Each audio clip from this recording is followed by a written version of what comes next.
ونصلي على رسوله الكريم أما بعد فأعوذ بالله من الشيطان الرجيم بسم الله الرحمن الرحيم وقال ربكم ادعوني استجب لكم إن الذين يستكبرون عن عبادتي سيدخلون جهنم داخرين صدق اللہ العظیم۔ اللہ رب العزت نے انسان کو یہ زندگی عطا فرمائی ہے، اور زندگی کے اندر اللہ تعالیٰ نے انسان کو بے شمار نعمتیں عطا فرمائی ہیں۔ ان نعمتوں کو انسان بس اوقات خود اپنی کوشش کرتا ہے اور اللہ عطا فرماتا ہے۔ بہت سی نعمتیں ایسی ہیں جو انسان کو اللہ تعالیٰ بغیر مانگے عطا فرماتا ہے، اور بہت سی نعمتیں ایسی ہیں کہ جس کو انسان مانگتا ہے تو اللہ تعالیٰ دیتا ہے۔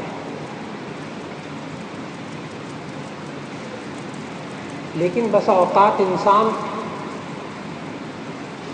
اللہ تعالیٰ سے مانگتا نہیں ہے، اور یہ سوچ کر نہیں مانگتا کہ اللہ تو خالق ہے، اللہ علیم ہے، خوب جاننے والا ہے، اللہ تعالیٰ خبیر ہے، خوب خبر رکھنے والا ہے، اسے معلوم ہے مجھے کیا چیز چاہیے کیا چیز نہیں چاہیے، میں کیوں مانگوں اللہ سے۔ بہت سے لوگ اس لیے نہیں مانگتے، معلوم ہے کہ اللہ دیتا ہے، لیکن دل میں یہ ہے اللہ دے دے گا بس ٹھیک ہے۔ بس اوقات ساتھیوں میں بیٹھتے ہیں تو کہہ بھی دیتے ہیں مجھے اللہ تعالیٰ ہمیں بغیر مانگے دے دیتا ہے، ہمیں تو مانگنے کی ضرورت بھی نہیں پڑتی۔ یہ الفاظ بہت مناسب ہیں، اللہ تعالیٰ بغیر مانگے دے دیتا ہے، ہمیں مانگنے کی ضرورت بھی نہیں پڑتی، بہت مناسب الفاظ ہیں۔ لیکن کہیں اس کے پیچھے یہ تو نہیں کہ یہ انسان اللہ سے مانگ ہی نہ رہا ہو، دعا ہی نہ کر رہا ہو، اللہ کے سامنے ہاتھ ہی نہ پھیلا رہا ہو۔ اس لیے کہ یہ اللہ سے دعا مانگنا یہ ایک مستقل عبادت ہے،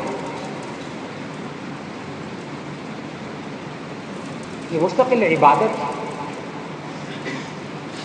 اور نبی صلی اللہ علیہ وسلم نے دعا مانگنے کو عبادات کی روح قرار دیا ہے۔ فرمایا الدعاء مخ العبادہ۔ مخ عربی میں کہتے ہیں یہ ہڈی کے اندر جو گودا ہوتا ہے، مغز، اصل۔ الدعاء مخ العبادہ، کہ یہ دعا جو ہے وہ عبادت کا مغز ہے، عبادت کا اصل، عبادت کی روح کیا ہے؟ دعا۔ آپ نماز کو دیکھ لیجیے، اللہ اکبر سے لے کر السلام علیکم ورحمۃ اللہ تک آپ اللہ تعالیٰ سے مانگتے ہیں، ثنا میں اللہ تعالیٰ سے مانگتے ہیں، سورہ فاتحہ میں اللہ تعالیٰ سے مانگتے ہیں، قرآن مجید کی تلاوت کرتے ہیں اس میں اللہ تعالیٰ سے مانگتے ہیں، تشہد میں بیٹھتے ہیں وہاں اللہ تعالیٰ سے مانگتے ہیں، درود شریف میں اللہ تعالیٰ سے مانگتے ہیں، آخر میں پھر دعا پڑھتے ہیں اس میں اللہ تعالیٰ سے مانگتے ہیں۔ یہ دعا جو ہے یہ عبادت کا مغز ہے، اتنی اہمیت ہے اس کی، اور یہ بذات خود عبادت بھی ہے۔ شروع میں آیت تلاوت کی، اللہ تعالیٰ نے فرمایا کہ وقال ربکم ادعونی استجب لکم، اور تمہارے رب نے کہا ہے کہ تم مجھ سے مانگو میں تمہاری دعائیں قبول کروں گا۔ ان الذین یستکبرون عن عبادتی سیدخلون جہنم داخرین، بے شک وہ لوگ جو میری عبادت سے تکبر کر کے منہ پھیر لیتے ہیں میں ان قریب ان کو جہنم میں داخل کروں گا۔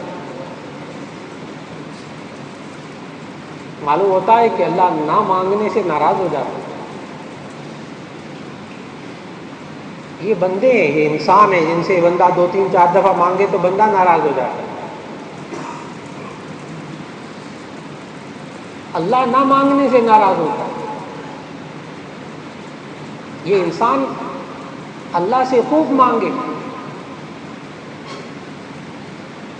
اور نبی صلی اللہ علیہ وسلم نے ایک اور مختصر سا جملہ ارشاد فرمایا کہ الدعاء سلاح المؤمن.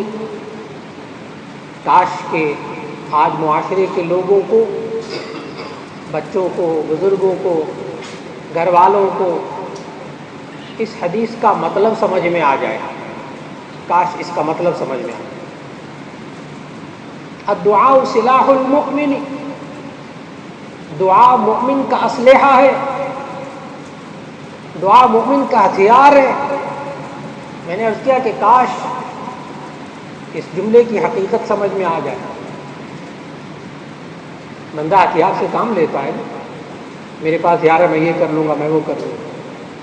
بڑا اپنے آپ کو طاقتور سمجھتا ہے نا جس بندے کے پاس ہتھیار ہوتا ہے. اور اگر مومن کا ایمان ہو اس بات پر کہ میرے پاس دعا کا ہتھیار ہے، میں اللہ سے مانگوں گا، اس کے اندر یقین کی کیفیت ہی ہو، میں اللہ سے مانگوں گا. آپ کیا کر لیں گے؟ میں اللہ سے مانگوں گا. بجائے اس کے کہ خود انتقام لے، خود بدلہ لے، خود بدزبانی کرے، خود حالات کو بگاڑے. کوئی کیفیت آتی ہے، بچہ کہے، بزرگ کہے، نوجوان کہے، گھر میں خواتین کے منہ سے جملہ نکلے، ہم اللہ سے مانگیں گے. یہ ہتھیار ہے ہمارے پاس. نبی صلی اللہ علیہ وسلم نے بتایا کہ یہ دعا مؤمن کا اسلحہ ہے. الدعاء سلاح المؤمن. اور ظاہر ہے کہ ہتھیار صحیح طریقے سے کام تب کرتا ہے جبکہ ہتھیار بھی طاقتور ہو اور چلانے والا بھی طاقتور ہو. اگر تلوار ہاتھ میں ہو اور طاقت ہی نہ ہو بندے میں تو چاہے کتنی تیز تلوار ہو کیا کاٹے گی. لیکن اگر یہی تلوار بھی تیز ہو اور طاقتور بندہ ہو تو وہ تلوار اپنا کام دکھاتی ہے. اس لیے بندے کو بھی طاقتور ہونا چاہیے اور بندے کے پاس یہ جو دعا ہے اس کو بھی طاقتور ہونا چاہیے. بس اوقات بندہ کمزور ہوتا ہے اس لیے وہ دعا قبول نہیں ہوتی. وہ بندہ کمزور ہوتا ہے. دعائیں ٹھیک ہوتی ہیں، بندہ کمزور ہوتا ہے. اور نبی صلی اللہ علیہ وسلم نے اس کی نشاندہی کی، سب سے بڑی کمزوری کی نشاندہی فرمائی. فرمایا کہ ایک شخص یطیل السفر اشعث واغبر، ایک بندہ لمبا سفر کرتا ہے، کسی مقدس مقام پہ جاتا ہے، اشعث اغبر، بال بکھرے ہوئے، غبار آلودہ ہے. وَيَمُدُّ يَدَيْهِ وَيَقُولُ يَا رَبِّ يَا رَبِّ، اپنے ہاتھ اٹھاتا ہے اور اے میرے رب، اے میرے رب کہتا ہے.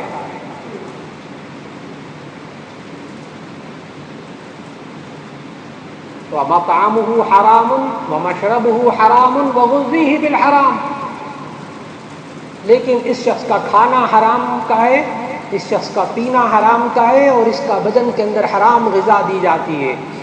نبی صلی اللہ علیہ وسلم نے آخر میں فرمایا فَأَنَّىٰ يُسْتَجَابُ ذَلِكَ، اس کی دعا کیسے قبول ہو؟ معلوم ہوا کہ دعا کے قبول ہونے میں ایک اہم ترین رکاوٹ حرام مال. انسان اگر حرام مال کھاتا ہے، حرام چیز پیتا ہے، اس کی دعائیں قبول نہیں ہوتی. نبی صلی اللہ علیہ وسلم نے وہ رکاوٹیں بتائیں جن کی وجہ سے دعا قبول نہیں ہوتی. وہ رکاوٹیں بتائیں. ایک تو یہ کہ انسان جس قدر ہو سکے اپنے آپ کو حلال مال کمانے والا، حلال مال کھانے والا بنانے کی کوشش کرے، جس قدر ہو سکے.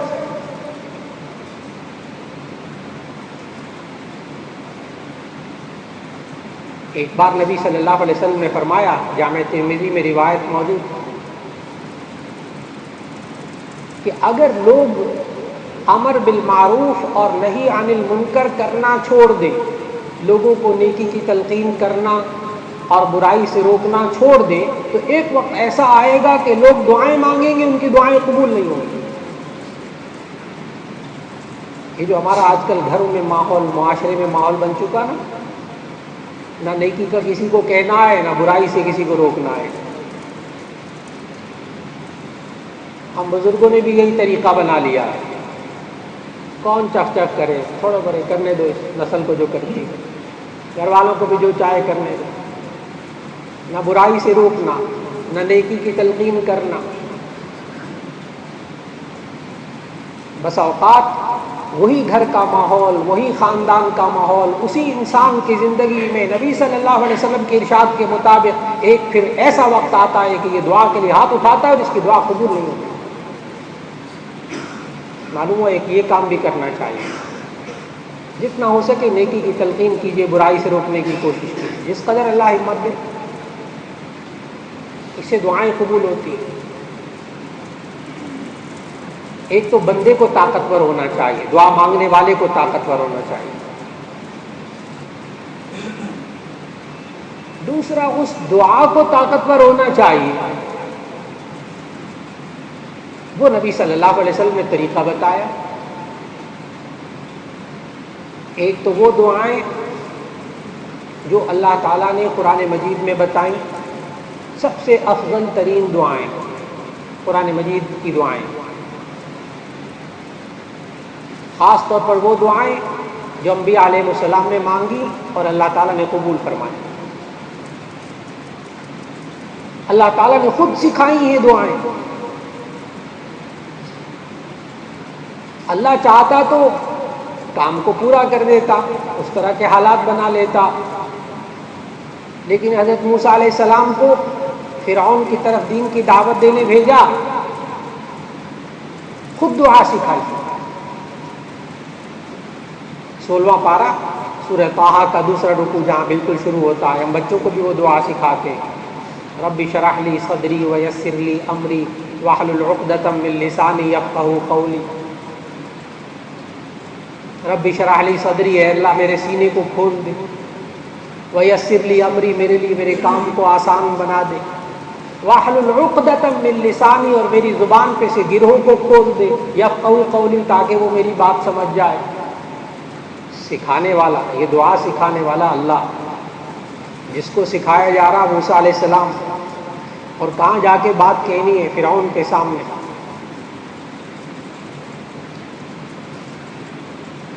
یہ انسان اللہ سے مانگے تو نبی صلی اللہ علیہ وسلم کو خود براہ راست دعائیں جو سکھائی ہیں، ان میں دعا رب زدنی علما، اے میرے رب میرے علم میں اضافہ فرما۔ نبی صلی اللہ علیہ وسلم کو یہ دعا سکھائی اللہ تعالیٰ نے، قرآن مجید میں موجود ہے۔ آج کل الحمدللہ کتابیں مل جاتی ہیں جن میں قرآنی دعاؤں کے نام سے، اس میں قرآن مجید کی دعائیں موجود ہوتی ہیں، ان کا ترجمہ بھی پڑھ لیجیے، ان کا ترجمہ بھی پڑھ لیجیے۔ اس لیے ایک ہے دعا مانگنا، ایک ہے دعا پڑھنا۔ یقیناً دعا کے پڑھنے میں انسان بغیر سمجھے بھی وہ کلمات قرآن مجید کے مسنون دعاؤں کے وہ انسان بولے، زبان سے نکالے، یقیناً اس کے اثرات ہیں، لیکن اگر آپ ترجمہ اس کا پڑھ کر اور پھر سمجھ کر دعا مانگیں گے تو مانگنے کی کیفیت ہی بدل جائے گی۔ تجربہ کرنے کی ضرورت ہے، مانگنے کی کیفیت بدل جائے گی کہ اندازہ ہوگا میں کیا مانگ رہا تھا، کیا کہہ رہا تھا اللہ سے۔ یہ انسان قرآن حکیم میں جو دعائیں موجود وہ مانگے۔ پھر اس کے بعد مسنون دعائیں، مسنون دعائیں ایسی دعائیں کہ جو نبی صلی اللہ علیہ وسلم نے سکھائیں، مختلف موقعوں کے لیے بھی ہیں اور عام پڑھنے کے لیے بھی ہیں۔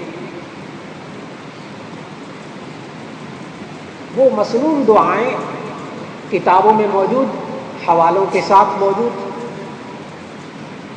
اس میں ایک آسان کتاب، مختصر سی کتاب جس میں ہر دعا مسنون ہے اور اس میں قرآن مجید کی دعائیں بھی موجود ہیں، اسے کہتے ہیں مناجات مقبول، مناجات مقبول۔ آپ میں سے بہت سے حضرات الحمدللہ اس کو پڑھتے ہوں، جن کے پاس نہیں ہے وہ بھی لے لیجئے، چھوٹی سی کتاب ہے مناجات مقبول، اس میں قرآن حکیم کی دعائیں بھی ہیں اور مسنون دعائیں بھی ہیں، ہر دعا کے ساتھ حوالہ بھی وہاں موجود ہے کہ کس حدیث کی کتاب میں ہے۔ پھر ایک مسنون دعاؤں کی جو طویل کتاب ہے، اگر زیادہ آپ بہت زیادہ دعائیں چاہتے ہوں، کتاب ضخیم چاہتے ہو، تو اس میں حصن حسین، حا صاد نون، حا صاد یا نون، حصن حسین دعاؤں کی کتاب، یہ اس کا اردو ترجمہ بھی ساتھ ساتھ ہے، یہ بھی مسنون ہے، یہ بھی باقاعدہ روایات کے ساتھ۔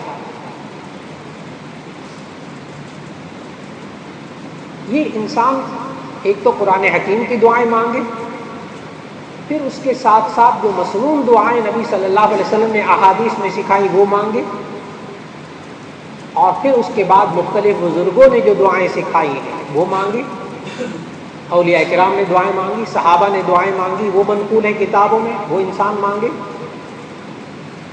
پھر انسان اپنی زبان میں بھی مانگ سکتا ہے، آپ اردو زبان میں مانگیے، پنجابی زبان میں مانگیے، اپنی مادری زبان میں مانگیے، جائز۔ لیکن میں نے عرض کیا کہ طاقتور ترین دعائیں کون سی؟ اور پھر نبی صلی اللہ علیہ وسلم نے دعا مانگنے کا ڈھنگ بتایا، دعا مانگنے کا طریقہ بتایا۔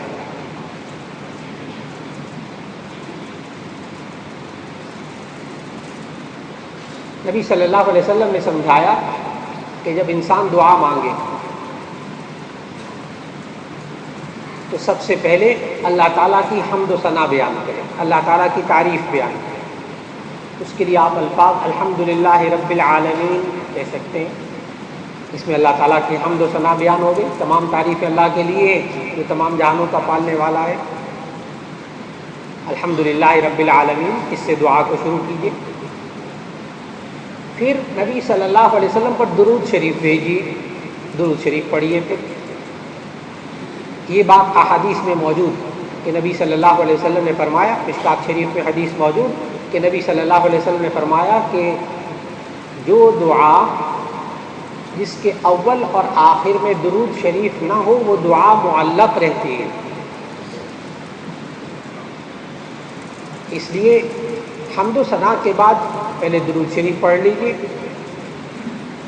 پھر اپنے گناہوں کی انسان معافی مانگے، توبہ اور استغفار کرے، 3 باتیں ہوں گی، اور پھر اس کے بعد دعائیں مانگنا شروع کر دیں، اور پھر اس کے بعد آخر میں پھر درود شریف پڑھے اور دونوں ہاتھوں کو انسان منہ پر پھیر لے۔ دعا کے لیے ہاتھ اٹھانا یہ بھی سنت، اور دعا کے بعد ہاتھ کو منہ پر پھیر لینا یہ بھی سنت۔ تو نبی صلی اللہ علیہ وسلم نے دعا مانگنے کا طریقہ بھی بتایا۔ یہ انسان کی دعا انشاءاللہ قبول ہوگی جو اس طریقے سے دعائیں مانگے گا، کیونکہ نبی صلی اللہ علیہ وسلم نے خود طریقہ بتا دیا،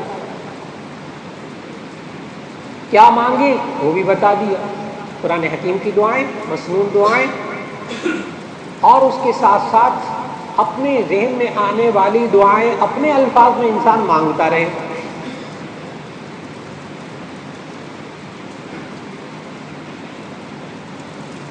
لیکن دعائیں مانگنے کے بعد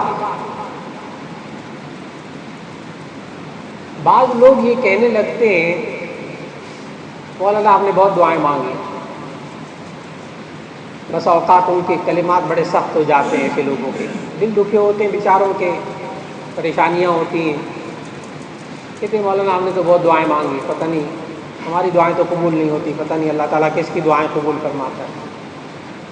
بس اوقات بہت غلط جملے بھی منہ سے نکلنے لگتے ہیں دعائیں مانگنے کے بعد۔ نبی صلی اللہ علیہ وسلم نے اس بارے میں بھی ہمیں محتاط بنایا، احتیاط کرنے کو فرمایا، اور فرمایا ایک مرتبہ نبی صلی اللہ علیہ وسلم نے صحابہ کرام رضوان اللہ علیہ مجمعین سے کہ بہت سے لوگ ہیں جو دعائیں مانگتے ہیں اور جلد بازی کی وجہ سے اپنی دعاؤں کو ضائع کر دیتے ہیں. بہت سے لوگ دعائیں مانگتے ہیں اور جلد بازی کی وجہ سے اپنی دعائیں ضائع کر دیتے ہیں. اس پر صحابہ نے پوچھا، یا رسول اللہ جلد بازی سے کیا مراد ہے؟ نبی صلی اللہ علیہ وسلم نے فرمایا کہ بعض لوگ دعائیں مانگتے ہیں اور پھر کچھ دیر بعد کہنے لگتے ہیں ہماری دعائیں قبول نہیں ہوتی. اب یہ عجیب بات ہے کہ نبی صلی اللہ علیہ وسلم نے اس بات پر پابندی لگا دی. دعا مانگنے کے بعد یہ نہیں کہنا چاہیے ہماری دعائیں قبول نہیں ہوتی. دعائیں مانگنے کے بعد یہ نہیں کہنا چاہیے ہماری دعائیں قبول نہیں ہوتی. یہ جملہ نہیں کہنا چاہیے، اس سے وہ دعائیں جو مانگی ہوئی ہوتی ہیں وہ ضائع ہو جاتی ہیں. لیکن اب مشکل مرحلہ یہ ہے کہ انسان زندگی کے اندر بہت کچھ دعائیں مانگتا ہے، نہیں پوری ہوتی. تو کیا مولانا آپ یہ بھی نہیں کہہ سکتے کہ دعائیں پوری نہیں ہوتی؟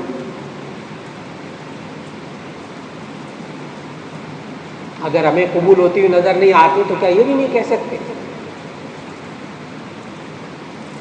اس کا جواب ذہن میں رکھنا چاہیے، خاص طور پر وہ حضرات کہ جو دعائیں مانگتے ہیں اور دعائیں پوری ہوتی ہوئی نظر نہیں آتی، پھر وہ یہ کہنے لگتے ہیں کہ جناب پتہ نہیں اللہ تعالیٰ کس کی دعائیں سنتا ہے، ہماری تو نہیں سنتا.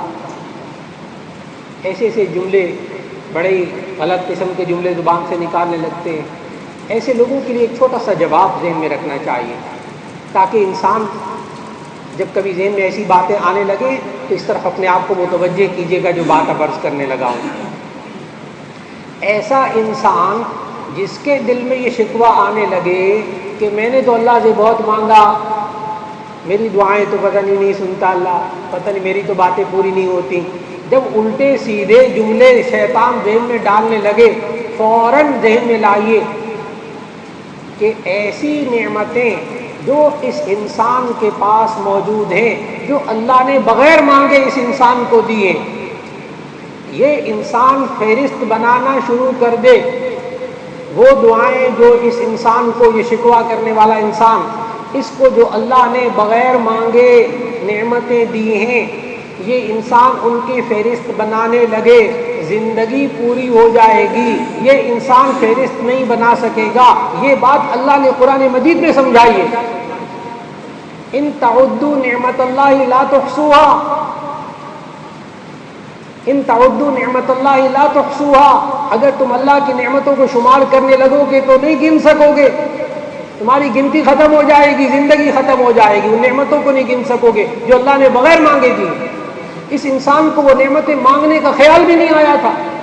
اس نے کب مانگی تھی آنکھیں، کب ناک مانگی تھی، کب یہ بال مانگے تھے، کب یہ زبان مانگی تھی، کب یہ پھیپھڑے مانگے تھے، کب یہ معدہ مانگا تھا، کب یہ ہوا مانگی تھی، کب سانس مانگا تھا، کب اس نے دانت مانگے تھے. انسان اپنی زندگی کے صرف جسمانی اعضاء پر اور اپنے دائیں بائیں جو اسے نعمتیں ملی ہوئی ہیں بغیر مانگے اللہ نے دیے. اس انسان کو سوچنا چاہیے منہ سے کیا نکال رہا ہے. میں نے اللہ سے بہت مانگا، اللہ ہمیں نہیں دیتا، پتہ نہیں کس کو دیتا. جس انسان کو جو اللہ نے بغیر مانگے دیا ہے، اللہ اس کے بارے میں دعویٰ کر رہا ہے، کہہ رہا ہے ان تعدوا نعمت اللہ لا تحصوها، اگر تم اللہ کی نعمتوں کو گننے لگو گے، شمار کرنے لگو گے تو شمار نہیں کر سکو گے. پھر اس انسان کو تسلی ہوگی، پھر اس انسان کو تسلی ہوگی کہ نہیں اللہ نے مجھے نعمتیں بغیر مانگے دی. یہ تو ان صاحب کے لیے جواب ہے جو ان کے ذہن میں شیطان وسوسے ڈالے اور انسان بس اوقات دعا مانگنا چھوڑ دیتا. میں نے عرض کیا بعض لوگ بس دعا مانگنا چھوڑ دیتے، لیکن جب وہ اس طرف اپنے ذہن کو لے جائیں گے انشاءاللہ پھر دعا مانگیں، کیونکہ دعا مانگنا بھی عبادت ہے. اب سوال یہ ہے کہ اگر انسان مانگے اللہ سے اور دعا قبول نہ ہو تو انسان کو پھر کیا سوچنا چاہیے، کیا ایمان رکھنا چاہیے؟ یہ بھی پتہ ہے کہ میں حلال روزی کھاتا ہوں، یہ بھی پتہ ہے کہ میں امر بالمعروف نہی عن المنکر بھی کرتا ہوں، یہ بات بھی ہے کہ دعاؤں کے قبول ہونے میں جو رکاوٹیں ہیں وہ میرے اندر نہیں ہیں. لیکن اس کے باوجود انسان اللہ سے مانگے اور نہ ملے تو اس انسان کو کیا یقین کرنا چاہیے، پھر کیا دل میں رکھنا چاہیے، کیا ایمان رکھنا چاہیے؟ اس میں سب سے پہلی بات تو انسان کو یہ ذہن میں رکھنی چاہیے کہ اللہ نے یہ جو میں نے مانگا اور اللہ نے نہیں دیا، اس میں یقیناً خیر ہوگی، اس میں یقیناً خیر ہوگی۔ بہت مانگا اللہ سے، فلاں چیز مانگی، خاص طور پر اللہ سے بہت مانگی، نہیں ملی، یہ انسان مایوس نہ ہو، یہ انسان مایوس نہ ہو۔ لا تقنطوا من رحمت اللہ، اللہ کی رحمت سے مایوس نہ ہوئیے گا، اس لیے کہ اللہ تعالیٰ نے ہمیں قرآن مجید میں یہ اصول سکھایا ہے، وہ اصول انسان کے ذہن میں رہے، خاص طور پر نوجوان طبقہ، خاص طور پر نوجوان طبقے کو میں عرض کروں گا، خاص طور پر بچے اور بچیوں کو سمجھائیے یہ والی بات، یہ جو اب اگلا جملہ سنانے لگا ہے، کیونکہ یہ مایوس ہو رہے، چھوٹی چھوٹی بات پہ مایوس ہو رہے، چھوٹی چھوٹی آرزویں پوری نہیں ہو رہی، مایوس ہو رہے، کہیں رشتہ چاہتے تھے نہیں ہوا، مایوس ہو گئے، کوئی جاب چاہتے تھے نہیں ملی، مایوس ہو گئے، کوئی ڈگری چاہی تھی نہیں ملے، مایوس ہو گئے، کوئی عہدہ چاہا تھا نہیں ملا، مایوس ہو گئے۔ اب جو آیت سنانے لگا ہوں کہ اگر مانگ مانگ کے یہ انسان تھک جائے اور نہ ملے تو کیا ایمان رکھے؟ اللہ تعالیٰ نے قرآن مجید میں ہمیں اس کے لیے اصول سکھایا، عسیٰ ان تکرہوا شیئا وہو خیر لکم وعسیٰ ان تحبوا شیئا وہو شر لکم واللہ یعلم وانتم لا تعلمون۔ ایک دفعہ ذہن میں اس کا قرآن مجید کی اس آیت کا ترجمہ ذہن میں لائیے گا، پھر دیکھیے گا یہ اشکال، یہ اعتراض کتنی جلدی ذہن میں سے نکلتا ہے کہ اللہ نے سمجھایا کہ عسیٰ ان تکرہوا شیئا وہو خیر لکم، ہو سکتا ہے تم کسی چیز کو ناپسند کرتے ہو اور وہ تمہارے لیے بہتر ہو، وعسیٰ ان تحبوا شیئا وہو شر لکم، اور ہو سکتا ہے تم کسی چیز کو پسند کرتے ہو اور وہ تمہارے لیے بری ہو، واللہ یعلم وانتم لا تعلمون، اللہ جانتا ہے تم نہیں جانتے۔ اس انسان کو اپنا ذہن درست کرنا ہوگا، اپنا ایمان درست کرنا ہوگا، اپنے خیالات کو درست کرنا ہوگا کہ ہاں میں نے اللہ سے مانگا، نہیں دعا قبول ہوئی، اسی میں خیر ہوگی، یقیناً خیر ہوگی، میں نے تو چاہا کہ یہ مجھے مل جائے، میں نے تو چاہا کہ وہاں رشتہ ہو جائے، میں نے تو چاہا کہ میری آرزو پوری ہو جائے، مانگا بھی اللہ سے بہت، نہیں ملا، اے اللہ اسی میں خیر ہوگی، میں اسی پہ راضی ہوں۔ اور ساتھ یہ بات بھی ذہن میں رکھنی ہے کہ یہ جو آپ نے دعائیں مانگی، اتنی مانگی نہیں پوری ہوئی، نبی صلی اللہ علیہ وسلم نے پابندی بھی لگا دی، یہ بھی نہیں کہنا کہ میری دعا قبول نہیں ہوتی، یہ بھی نہیں کہنا ورنہ دعا ضائع ہو جائے گی۔ اس کے بعد نبی صلی اللہ علیہ وسلم نے انسان کے ایمان کی تربیت کی اور فرمایا کہ دعا کی قبول ہونے کی 4 صورتیں ہیں، دعا کے قبول ہونے کی 4 صورتیں ہیں۔ نمبر 1، انسان جو مانگے اللہ وہی پورا کر دے، وہی دے دے، ایک تو یہ صورت ہے دعا کے قبول ہونے کی۔ اور دوسری صورت نبی صلی اللہ علیہ وسلم نے اپنے ارشاد میں سمجھائی، حدیث میں موجود، کہ اللہ تعالیٰ بسا اوقات جو انسان مانگتا ہے وہی چیز تو نہیں دیتا، لیکن نعم البدل دے دیتا ہے، اس کی جگہ کوئی اور چیز دے دیتا ہے۔ وہ آیت ذہن میں رکھیے گا، عسیٰ ان تکرہوا شیئا وہو خیر لکم وعسیٰ ان تحبوا شیئا وہو شر لکم واللہ یعلم وانتم لا تعلمون۔ اللہ جانتا ہے، بندہ نہیں جانتا، اللہ کو پتہ یہ چیز اس کے لیے بری، اللہ نے اس کا نعم البدل انسان کو دے دیا۔ 2 صورتیں ہو گئی۔ تیسری صورت نبی صلی اللہ علیہ وسلم نے سمجھائی کہ یہ انسان اللہ سے مانگتا ہے، خوب مانگتا ہے، لیکن نہ اللہ وہ چیز دیتا ہے، نہ اللہ وہ نعم البدل دیتا ہے، تو اللہ تعالیٰ تیسری صورت اختیار فرماتا ہے، اور وہ یہ کہ انسان کے اس قدر گناہ معاف فرماتا ہے۔ اس بندے کو یہ نعمت نہیں ملی، یہ مانگا، اس نے بہت مانگا، نہیں ملا، جتنی بار مانگا اتنے گناہ معاف، نہ وہ چیز دی، نہ نعم البدل دیا، اس کے بدلے میں گناہوں کو معاف کر دیا۔ نبی صلی اللہ علیہ وسلم نے سمجھایا 3 صورتیں۔ چوتھی صورت نبی صلی اللہ علیہ وسلم نے سمجھائی کہ قیامت کے روز جب نیکیاں اور بدی یہ سب انسان کے سامنے آئیں گی تو نیکیوں کا ایک ڈھیر انسان کے سامنے آئے گا اور یہ انسان خود کہے گا یہ میری نیکیاں تو نہیں، یہ میری نیکیاں نہیں ہیں۔ اس وقت اس بندے کو کہا جائے گا اے بندے یہ تیری وہ نیکیاں ہیں جو تو دنیا میں دعائیں مانگا کرتا تھا اور نہ اللہ نے وہ دعائیں پوری کی، نہ نعم البدل دیا، اتنی دعائیں مانگی تیرے سارے گناہ معاف ہو گئے، اور اب یہ ساری دعائیں تیرے لیے نیکیاں بن کے ڈھیر موجود۔ اب آخری جملہ سننے والا کہ نبی صلی اللہ علیہ وسلم نے ارشاد فرمایا کہ اس وقت بندہ یہ کہے گا کاش دنیا میں میری کوئی دعا قبول نہ ہوئی ہوتی۔ کہ آج جو بندہ شکوہ کر رہا ہے ہماری دعائیں نہیں پوری ہوتی، ہماری دعائیں قبول نہیں ہوتی، اللہ نہیں سنتا، اللہ نہیں پوری کرتا، ہمیں تو نہیں ملتا، اس بندے کو ایمان بنانا ہوگا کہ یہ میری دعائیں مانگی ہوئی رائے گاہ نہیں جاتی۔ اس وقت بندہ یہ کہے گا کاش دنیا میں میری کوئی دعا پوری نہ ہوئی ہوتی، آج مجھے ساری نیکیاں مل جاتی۔ جب انسان کو وہاں قدر ہوگی نا، ایک ایک نیکی کی قدر ہوگی۔